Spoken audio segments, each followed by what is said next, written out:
Actu Debout, prenez votre temps et abonnez-vous à la chaîne, cela nous aide beaucoup et nous encourage à continuer à faire du bon contenu. Si vous aimez la vidéo, DONNEZNOUS un pouce en l'aimant, merci et profitez du reste de la vidéo.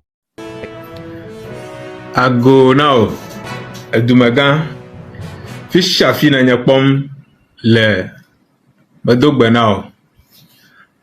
Photo ya la magbanya, nyare blom, oko photo ya korodam, ne le jiafia ha, mi anto mi pon nyare blom la mi pon vo. Obe Ghana be ko Togo ko inare von be eto shishia kene nye futa kene le miaƒe anyigba dzi le Keta Basin ma amia ne la fuma Ghana to be yo akui Togo to be o me kpɔ mo akui o ye Ghana to be yo ko Togo ko yina re vonu leta nye ya Presidency Communications press release Friday February 20th 2026.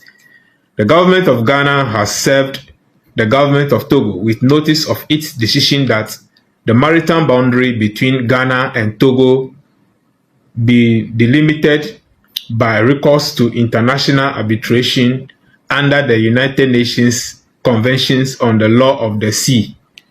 And Plato Bakarajibe Togo enya vaka miashi gba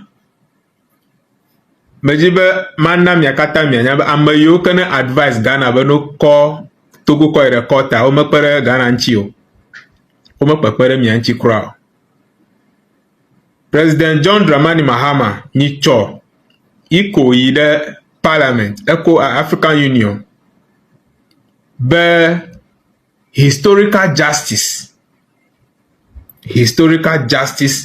and healing the wounds of colonialism. The same time, talking about African unity. Nyamayokata no African unity penya ogbuloma. Manana pom le miapenu wona ome.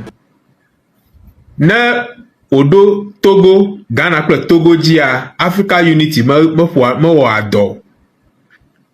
Kakete po bubu ya wona adoli. Nedo miao miagboa African Unity mo na dolio. Miao ko ebe na tare evo mi menye Ghana to Togo to we minye kanu ka temi ba mi ba kashino nwe avle fifia ko Togo ko ina record. Anyi gba ma vli mi la menye mi atoyo Ghana na mi jibe na magblo mi asizire ka mi sizire ka anyi gba ma menye mi atoyo menye Ghana pa anyi gba yo Togo pa anyi gba yo nye. Keta anyi gba alo Volta Triangle menye Gold Coast fa anyigba onyo ke British over to Gold Coast miakata anyigba yike British over nye Gold Coast ogbele miese mape ma jejem Gold Coast 1886 mi kpo mapa nuye mi kpo futago mera be eyo to Gold Coast protectorate o le jie mi kpo ma de miafe anglo nyigba ho le me ha gba miatogbere kamasa born of 1844 velia nko Togo elengona Gold Coast menye German we va konkona miao miatogbio echonkoa na duko tudari hafi German over numa tae miatogbio wa va kle British obe gbere yo panigba ma va pere Gold Coast nchio kamia me okata na nyama glombe the Anglo and Peki they are part of Gold Coast all along. Mais mi a bien be evidence in le mi a cha midi dago ne mi chua ka bo me da ko le plebiscite motai ao plebiscitare menye 1914 yo plebiscito e choreka yo plebiscite 1957 yo plebiscite mi a pa mapa eli ho hafi plebiscite va e le plebiscite ma mi anglo to be yo me plebiscite dago wala be yo le yo nto yo pa nyigbaji numa ta ame ya kpaganto no nongona Togo la fanya be Dr. Amatoa Angloviwe mi ve cha mi akpofe no ofele United Nations de West Togo la nchi Chapman Gajo ye va nye secretary na you va appoint le United Nations benenye Africa boundary ma ko mo la Chapman Gajo Chapman wawe form avenues le mo West Togo la fanya gbron wa oke ye nongo yo wo Anglo Youth Council. Anglo Youth Council, nous t'as au doigt, et ne va propagate, West Togo la pas agenda. Et il va na bribe, yo ho bribe avoir, y na palu jihado, be fiama dava po do fenaye. Mr. Hama, aha. Ne mi hama ma, nous t'as au jihamarwa, mi pogara, bulao, obe, mi ho flaga, chak, ho flaga, to, goko be flaga, kova chaka yo, umawanye ga. Il adaka menao ta over hoblo pe flag ba ko chaka kle va to mu kata ba nyama le ha me nyama ha ma menye nu koku fe ha yo ta Togo to egba Togo government miame yo kata na video akpoma mi ko video ra Togo government mi na no nya be anyigba ma menye Ghana fa anyigba if you know ide kotare na milon mi Togo government lo enye nyakpo miata serve mfa miata invite him gbanlo le fia gbanlo li me kokoge akododa de enyamanchi gbanlo li treat yo hon le fia e me kokoge akododa mi ne mi akọ nya ya ani gba me ne Ghana to yo gban ofi river water o de joale me o ga jo majira na mi e mi glo no connect pipe pompi wa ko chichuk fuga ko fa ko va lomea ogbe be yo mo ogo vo wa menye o to yo egba Ghana to be mi o mi menye Ghana to o aigbe fo onye Ghana fo yemi no sesen la fi agbeshi agbegbe egba odoji egba la ogbe a mi o mi afa keshi no nwa o be mi nye Ghana to mi menye Ghana to o Togo to mi si mi a on to le mi afa nyigbaji fifia ayova ma mi afa nyigba justice yikemi demand a enye bia fani gba na de da go ko sinchi mi maji be mi no go ko sinchi o 1956 fa kwa ya mi da o be mi no union man du comme fe zo raison le na be union ne mi kla mare mi nye velia mi zozon ye nu o magaji je nyiro wa o mana o flinara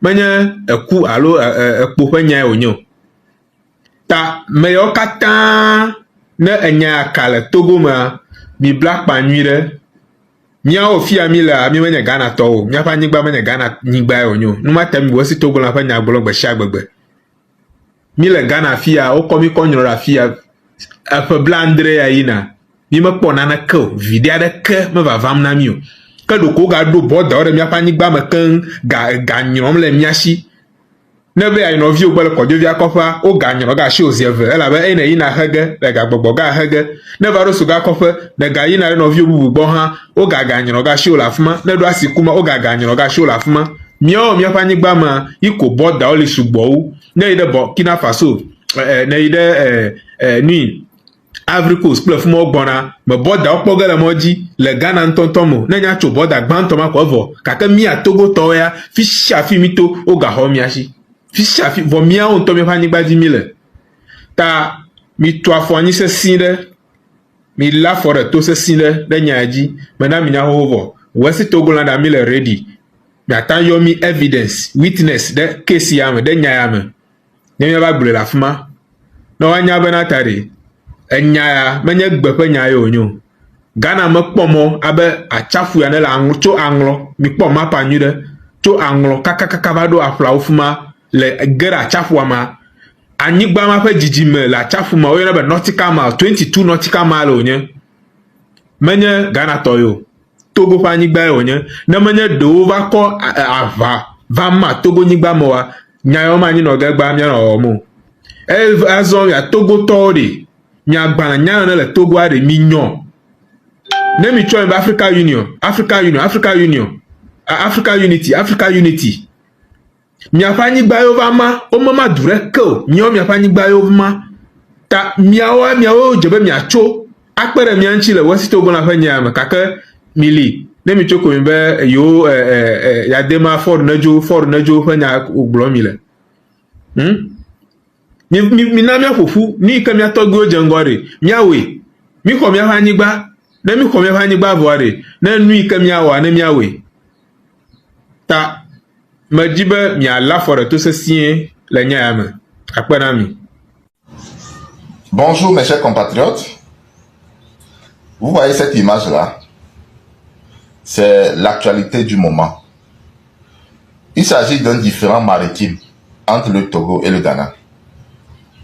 C'est un différend sur la frontière maritime, dans la mer, au niveau de l'océan Atlantique. Il y a cette partie qui est réclamée par le Ghana et aussi réclamée par notre pays, le Togo.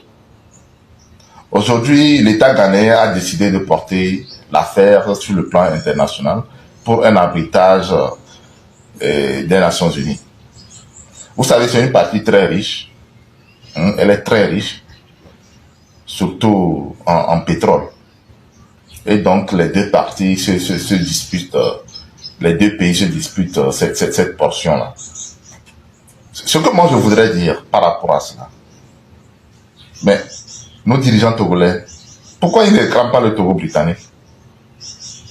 Le Togo britannique. Parce qu'au même moment où vous réclamez cette partie sur la mer, ce que vous êtes en train de faire au contraire, c'est de creuser les tranchées sur la frontière entre le Togo et le Ghana. Quel message vous lancez quand vous creusez une tranchée sur une frontière imaginaire, alors que la vraie frontière, c'est le Togo britannique? Pourquoi vous ne relancez pas ce débat? Au moins, ça devait être logique avec le fait que vous réclamez cette frontière maritime. Ou bien, parce qu'on ne peut pas faire une chose et son contraire. Nos frères et sœurs qui sont du côté du Togo britannique, ils ont envie de revenir au Togo, de se rattacher au Togo. C'est notre territoire. On devrait relancer le référendum. Alors que, quand je dis que nous avons des dirigeants qui ne sont pas ambitieux et qui n'ont pas l'amour profond du Togo, en temps normal, vous devez relancer ce référendum-là. Si cette partie-là décide oui ou non revenir au Togo, vous devez relancer cette affaire même au niveau des Nations Unies. Et c'est ce que le Cameroun a fait. Le Cameroun était dans la même situation que le Togo. Ils ont repris leur parti anglophone. C'est ça les dirigeants. Il faut avoir des dirigeants patriotiques. C'est ce qu'il nous faut en Afrique. Surtout au Togo. Des dirigeants patriotiques.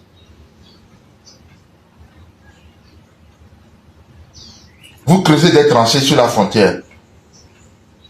Pour dire quoi? Quel message vous envoyez? Quand vous tracez des tranchées sur la frontière entre le Togo et le Ghana, quel message vous envoyez? Hein?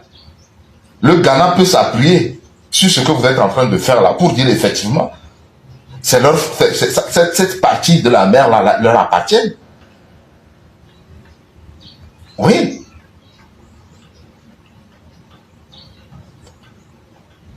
Vraiment, bon, voilà un peu le commentaire que j'ai voulu faire par rapport à cette situation. Merci. Tension, le monter le Togoku Ghana Dono. Nous avons tension. Les histoires, mais Togo histoire, mais au fiamibe partie du Ghana que vous avez voté Regina. Togo Bani Bawe. Ge Okona Ghana.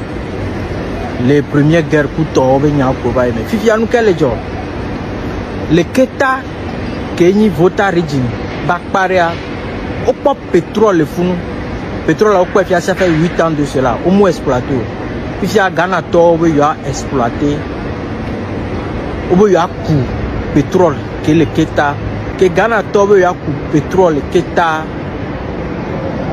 Togo to na o nyabe fike o le o ja ku pétrole la ya muni wa ba nyigba o tabe egere Togo be anyigba o me le mama me ya afuma be côté ya fiko ja ku no la tabe Togo be tebe boa Ghana to o veut convoquer Togo be gouvernement le ONU comme ça no la te tcho afianao